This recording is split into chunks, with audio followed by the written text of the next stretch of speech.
नमस्कार, मी Vrushali Patil 8 PM special रिपोर्टमध्ये आपले स्वागत करते। सुरुवातीची बातमी। मुंबई महापालिकेच्या प्रचारात मुख्यमंत्री फडणवीस ठाकरे बंधूंना विकास कामांवरून चॅलेंज करतायत। पण आता संयुक्त मुलाखतीतून ठाकरे बंधूंनी फडणवीसांना स्थानिक भूमिपुत्राच्या मुद्द्यावरून घेरलं। फडणवीस नागपूरकर आहेत, मुंबईकर नाही, त्यामुळे मुंबईच्या समस्या कशा कळणार असा प्रश्न ठाकरे बंधूंनी केला। तर मुंबईतली निवडणूक आता मराठीवरून स्थानिक भूमिपुत्र या मुद्द्यावर डायव्हर्ट झाली। पाहूया। देवेंद्र फडणवीस नागपूरचे, अजून बाकीचे सगळे बाहेरचे।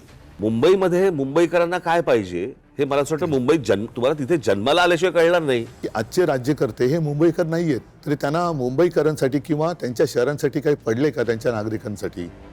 ठाकरे बंधूंनी संयुक्त मुलाखतीतनं मुख्यमंत्री फडणवीसांना नागपूरवरून टार्गेट केलं।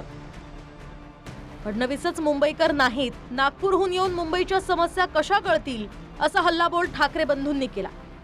मुंबईमध्ये आपण राहणार आहोत।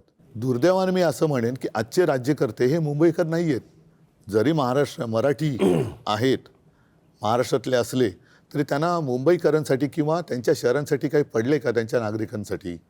ते फक्त कॉन्ट्रॅक्टरसाठी काम करते। देवेंद्र फडणवीस नागपूरचे, अजून बाकीचे सगळे बाहेरचे। मी एकदा ना एकच गोष्ट म्हणून सांगतो, मी एकदा स्वित्झर्लंडला गेलो होतो आणि स्वित्झर्लंडला गेल्यावरती मी तो देश पाहत होतो आणि तो देश सगळे काय गाड्या फिरत आहेत, सगळ्यांकडे उत्तम नोकऱ्या आहेत, सगळे सुंदर रस्ते आहेत, उत्तम निसर्ग आहे, सगळं सगळं व्यवस्थित छान।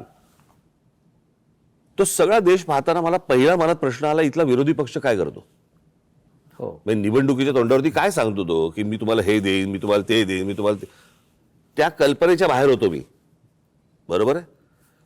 मुंबईमध्ये मुंबईकरांना काय पाहिजे हे मला असं वाटतं मुंबईत तुम्हाला तिथे जन्माला आल्याशिवाय कळणार नाही।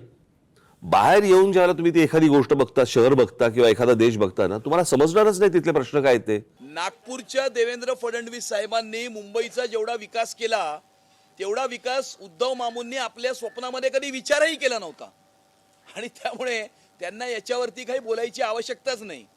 बघा, ही सगळी लोक फिल्मी लोक आहेत।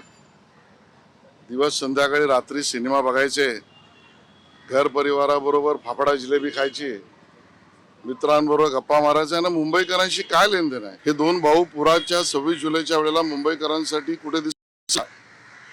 या दोन भावापैकी कोण भाऊ 5 स्टार मध्ये होता, कोण भाऊ आपल्या बंगल्यावर त्या ठिकाणी होता।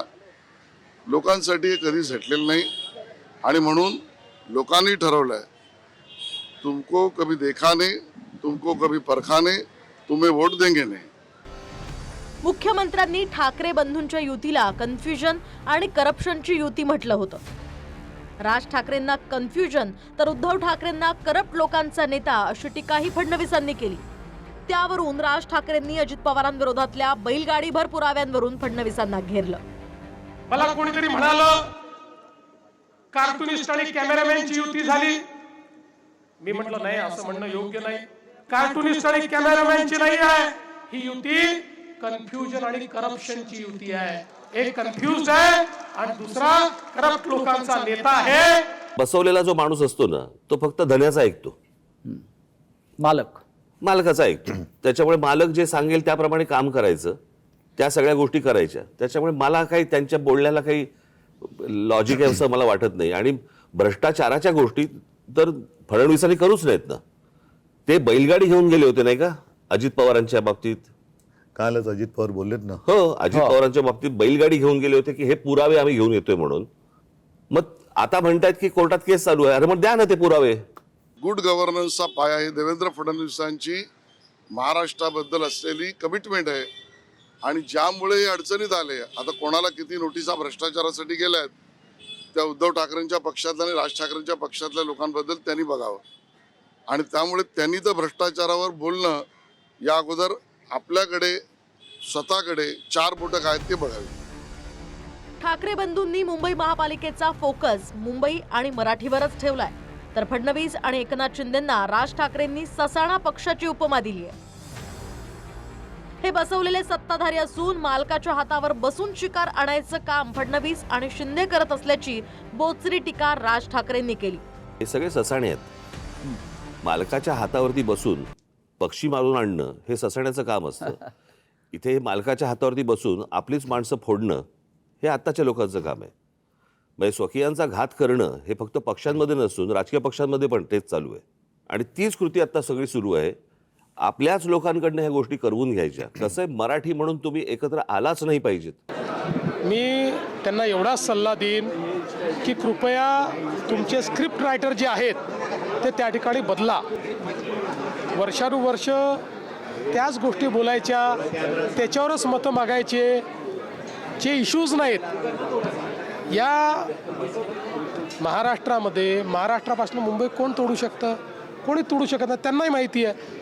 पण विकासावर बोलता येत नाही, सांगण्यासारखं 25 वर्षात काही नाही. म्हणून अशा प्रकारचे मुद्दे ते मांडतायत. आणि म्हणून मी त्यांना पुन्हा एकदा, म्हणजे माझा सल्ला ते ऐकतील असं नाही, फुकटचे सल्लेही देऊ नयेत, तरी सल्ला देतो, आपला स्क्रिप्ट रायटर बदला. 29 महापालिकांमध्ये महायुतीचे सर्वाधिक 66हून अधिक नगरसेवक जिंकलेत, ज्यात भाजपच्या 44 नगरसेवकांचा समावेश आहे. बिनविरोध नगरसेवकांवरून सुद्धा मुख्यमंत्री आणि ठाकरे बंधू आमने सामने आले.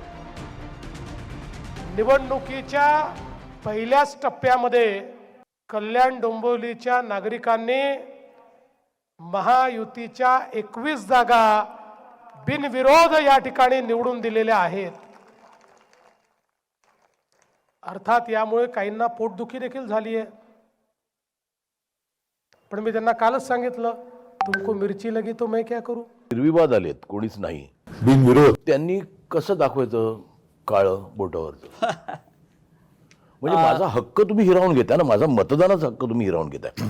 तर माझं म्हणणं तर त्याला काही पर्याय नाही. आणि ही सवय अख्खी लागू नये प्रत्येक ठिकाणी. ते काय आहे, तो मला अधिकार, मत आहे ना माझं. त्या वोटिंग पॅड जे आहे ना, त्याच्यावरती एक अधिकार आहे नोटांचा. पण त्या नोटांमुळे झालेला प्रॉब्लेम आहे हा. नाही, पण नोटा आता तो निर्विवाद असेल तर तिकडे वाटलेल्या नोटांमुळे वाटलेल्या नोटांमुळे झालेला वाटलेल्या नोटांमुळे झालेला प्रॉब्लेम आहे. त्याच्यामुळे नोटाचा पण अधिकार नाही. घ्या. पण आता तिथे निर्विवाद आले तर तिकडे नोटा पण दाबायला चान्स नाही ना. एक्झॅक्टली, कारण नोटा मिळाल्या ना.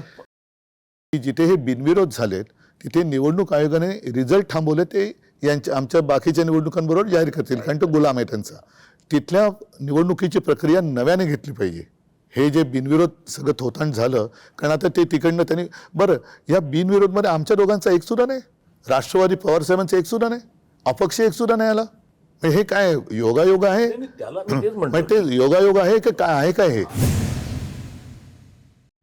मला एक एवढंच बोलतो, ज्या प्रकारचं राजकारण आता सध्या महाराष्ट्रामध्ये देशामध्ये चालू आहे, मला खरंच प्रश्न पडतो, देवी देवता आहेत का?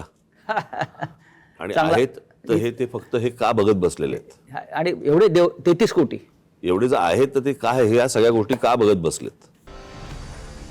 संजय राऊत आणि महेश मांजरेकरांनी घेतलेल्या या मुलाखतीचा पहिला भाग प्रदर्शित झाला, ज्यामध्ये मुख्यतः फडणवीसांनाच ठाकरे बंधूंनी केंद्रित केलं.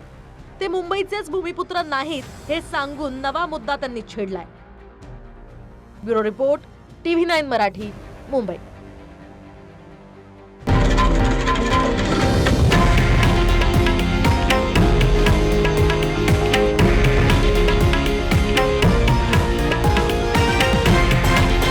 हे आहे देशातील नंबर 1 न्यूज नेटवर्क आणि आपण पाहत आहात TV9 मराठी, एकमेव.